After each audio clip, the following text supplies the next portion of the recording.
Di awal episode ini menampilkan Ratu Gendrawani bersama bobonya yang masih berada di Gunung Kelut alias di kerajaan Ki Hanubawa. Mereka pun tampak mengeluh karena mereka sangat kesulitan memantau orang-orang Gunung Kelut maupun tentang keberadaan anak buah mereka yang ditugaskan untuk memata-matai Ki Hanubawa. Hal itu terjadi karena di kerajaan Gunung Kelut, Ki Hanubawa telah memagarinya dengan pagar gaib sehingga sihir Soca Cendawa susah untuk digunakan. Gendrawani yang mengetahui semua itu pun kemudian segera meminta bantuan kepada Ratu Gelap-gelapnya kegelapan yang kini bersemayam di dalam tubuhnya. Ratu Gelap pun dengan sombongnya mengatakan bahwa ia akan mencari tahu tentang rahasia pagar gaib Gunung Kelut dan juga tentang rahasia yang dimiliki oleh Ki Hanubawa. Kamu mencari Jagal Alukoro, Bagas dan Ligan. Ratu Gelap-gelapnya kegelapan bukan sekedar mencari mereka, Bopo, tapi akan mencari rahasia pagar gaib Gunung Kelut dan segala rahasia yang dimiliki oleh Ki Hanubawa. Sebentar, Bopo. Setelah itu, Ratu Gelap pun segera runtur kerajaan Gunung Kelut Ki Hanubawa untuk membuktikan langsung omongannya tersebut. Ia pun kemudian menemukan Jagal Alukoro yang sedang diinterogasi Hanusara dan Hanucara yang mengatakan bahwa Gendrawani sangat jelas menginginkan untuk menguasai pusaka meriam penyedot Ki Hanubawa yang luar biasa itu. Mereka berdua pun kemudian memberikan bukti yang jelas atas tuduhannya tersebut, yaitu dengan cara menggunakan cermin ajaib perekam pikiran milik Ki Hanubawa yang cara kerjanya mirip kaca spion RX King milik Bahadur. Namun, benda ini kelihatannya lebih canggih lagi teknologinya karena tidak hanya menampilkan rekaman video percakapan saja, namun juga bisa digunakan untuk membaca pikiran orang yang berada di dalam video tersebut. Sehingga pasti akan diketahui jika orang tersebut berniat jahat atau baik. Tapi perhatikan getaran pikiran yang ada dalam kepala ratumu.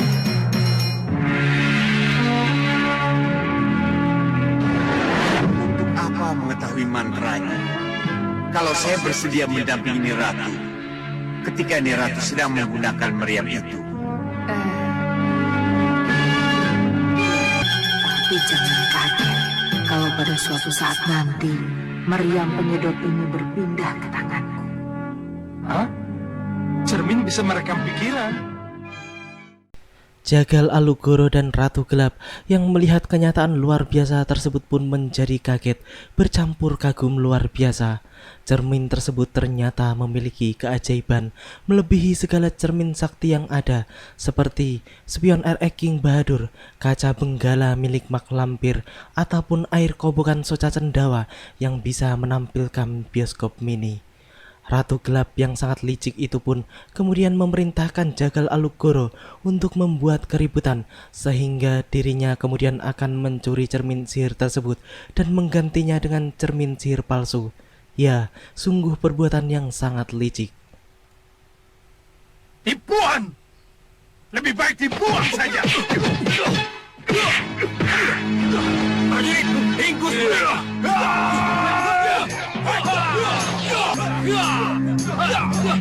Aku harus menguasai cermin gaib itu.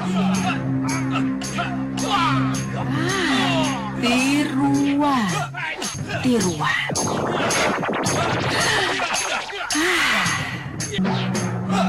Biar aku leluasa mengambil cermin ini.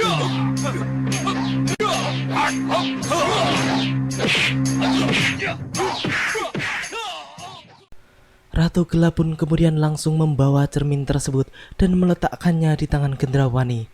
Sebenarnya, cermin ajaib tersebut adalah salah satu pusaka milik kerajaan Megapura yang sempat hilang beberapa tahun yang lalu karena dicuri oleh Ratu Pandulu dari Jurang Grawah. Namun, kemudian Ki Hanubawa pun mengambil benda tersebut dari tangan Ratu Pandulu tanpa diketahuinya, sehingga sampai saat ini cermin tersebut masih berada di Gunung Kelut. Isinya cermin gaib. Cermin gaib yang mampu merekam kejadian dan mampu merekam pikiran manusia. Kalau begitu, buka. Bopo ingin melihat. Iya, tidak salah lagi. Cermin ini adalah cermin gaib yang hilang sekian tahun yang lalu Dari Istana Langit Megapura. Istana Langit Megapura? Iya. Gendrawani pun tampak benar-benar senang luar biasa setelah mengetahui kegunaan dari cermin sakti tersebut. Ia pun telah mempunyai rencana tersendiri dengan cermin itu. Akan tetapi, tiba-tiba saja Gendrawani dan Soca Cendawa dipanggil oleh Ki Hanubawa untuk segera menuju Setinggil guna menghadiri sidang yang akan ditimpakan kepada mereka. Setelah mereka berdua sampai di balairung istana Gunung Kelut, Ki Hanubawa pun memerintahkan kedua pengawalnya untuk memperlihatkan rekaman yang ada di dalam cermin ajaib palsu yang mereka miliki tersebut. Karena memang cermin tersebut telah ditukar oleh Ratu Gelap di adegan sebelumnya. Bagaimana kalau cermin itu tidak bisa bekerja? Kita bisa. Tenang, Bopo. Bopo hanya bisa tenang kalau Ratu tenang.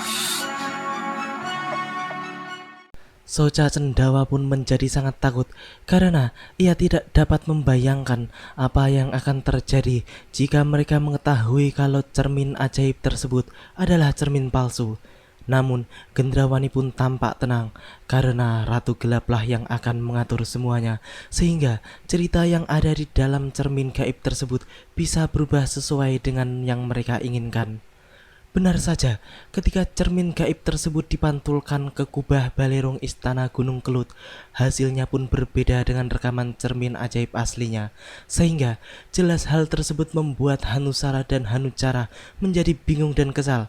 Bagaimana alur cerita bioskop mini tersebut bisa berubah dan tidak seperti yang mereka lihat sebelumnya. Ki Hanubawa pun mempertanyakan rekaman yang menunjukkan pikiran Ratu Gendrawani kepadanya. Namun ternyata semuanya tidak terbukti, sehingga kemudian Ki Hanubawa pun meminta maaf kepada Ratu Licik tersebut atas kekeliruan yang dilakukan oleh kedua adiknya. Lepas begitu saja melihat Kenapa? penjaga andalannya. Aku bangga bisa Mana bekerja getaran sama pikiran dengan jahat sosok Ratu yang Gendrawani begitu pada mulia saya? Seharusnya Atas ada, Kakang ketemuan Prabu. yang dibawa. Saya tidak Aku tahu kenapa menghormati pendirian tiba-tiba nenek itu. lingkaran getaran itu bicara lain. Ini benar-benar aneh. Kenapa tiba-tiba cermin itu bicara lain? Tapi kenyataan tidak bisa dibantah. Sudah tentu, saya akan meminta maaf pada Nyai Ratu. Apa boleh buat? Di tengah perdebatan Ki Hanubawa dan adiknya Hanucara, tiba-tiba datang seorang prajurit jaga yang melaporkan bahwa di luar Kedaton ada utusan Ratu Puspasari dari Megapura yang memaksa untuk masuk. Ki Hanubawa pun langsung mengetahui maksud kedatangan mereka, yaitu pastinya berhubungan dengan cermin gaib yang kini berada di tangan mereka. Hanucara, Iya, Kakang Prabu. ini pasti ada hubungannya dengan cermin gaib. Kamu tahu apa yang harus kamu lakukan? Beres, Kakang Prabu. Ayo, kamu ikut aku. Di halaman istana Gunung Kelut, kini telah terjadi pertempuran besar antara anak buah Ki Hanubawa dengan pasukan Megapura yang dipimpin langsung oleh Nyi Ungu, pengawal utama Ratu Puspasari dari Megapura. Jika dilihat dari pergerakannya, jelas prajurit Ki Hanubawa sangat kewalahan menghadapi wanita-wanita pengawal Megapura yang rata-rata memiliki kepandaian lumayan tinggi tersebut.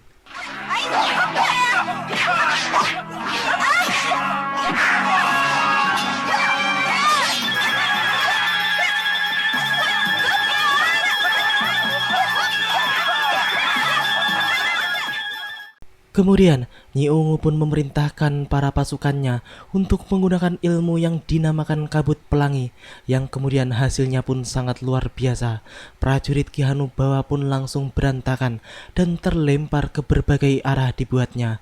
Ki Hanubawa dan yang lainnya pun tampak kaget melihat para prajuritnya dibuat tak berguna oleh orang-orang Megapura tersebut.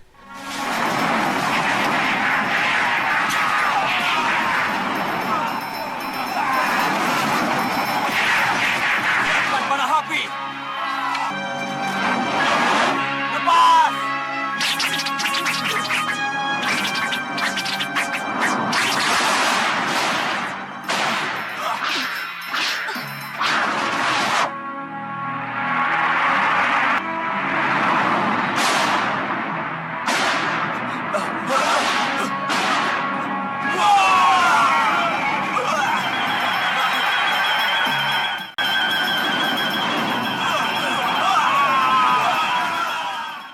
Ki Hanubawa pun kemudian langsung turun tangan untuk menghadapi Nyi Ungu.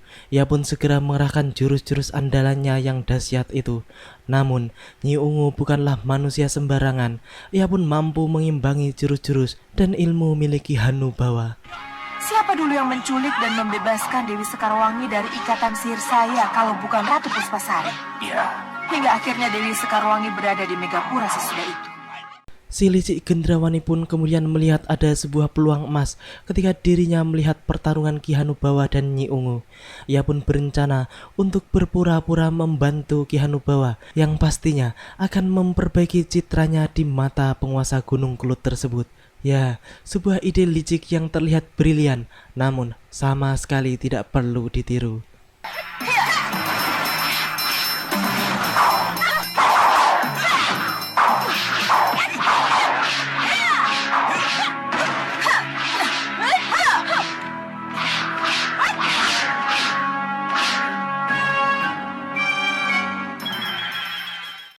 Ratu Gendrawani pun tidak bisa mendesak Nyi Ungu dalam pertarungannya. Ia pun juga tampak kesulitan untuk menundukkannya. Ratu licik tersebut sebenarnya mengetahui kelemahan para pasukan Megapura, yaitu dengan cara memisahkan mereka, karena ilmu-ilmu mereka membutuhkan kekompakan dan persatuan satu sama lain. Gendrawani pun kemudian mencoba melakukannya dengan aji angin menyapu kupu-kupu yang kemudian membuat Nyi Ungu sedikit terkejut. Namun semua itu hanya berlangsung sebentar saja karena kemudian Nyi Ungu bisa membuyarkan dan menghancurkan ajian Gendrawani itu dengan ajian kabut pelangi di belah 7. Aji angin menyapu kupu-kupu.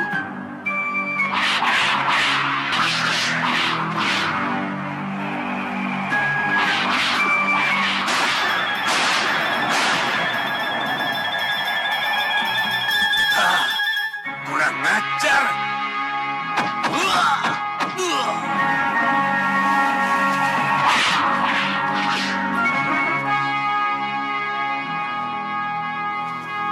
Hati-hati Kakang Prabu.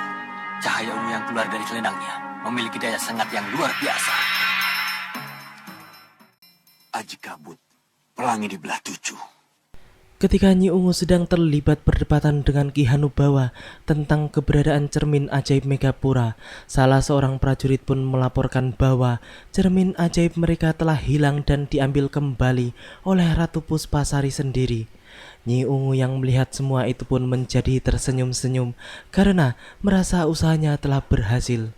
Sedangkan Ki Hanubawa pun kemudian memarahi Hanucara adiknya karena dianggap tidak menjaga cermin ajaib tersebut. Nyi Ungu pun kemudian berpamitan kepada Ki Hanubawa karena merasa tugasnya telah usai. Mereka pun kemudian segera kembali ke Megapura. Terima kasih Hanubawa. Kabar keberhasilan inilah yang aku tunggu. Ayo semua, kita kembali ke Megapura. Usaha kita telah berhasil.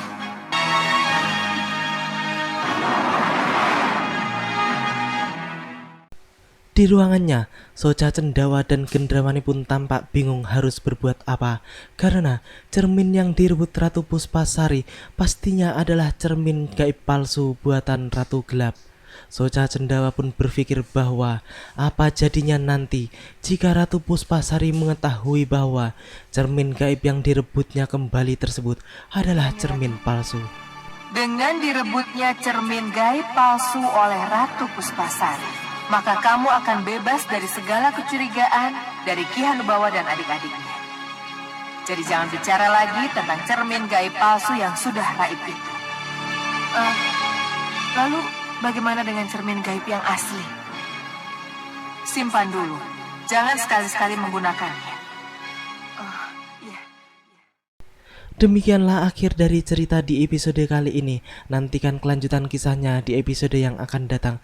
Terima kasih bagi teman-teman semua yang udah mau nonton. Jangan lupa subscribe dan share dan juga nyalain notifnya. Wassalamualaikum warahmatullahi wabarakatuh dan salam anak 90-an.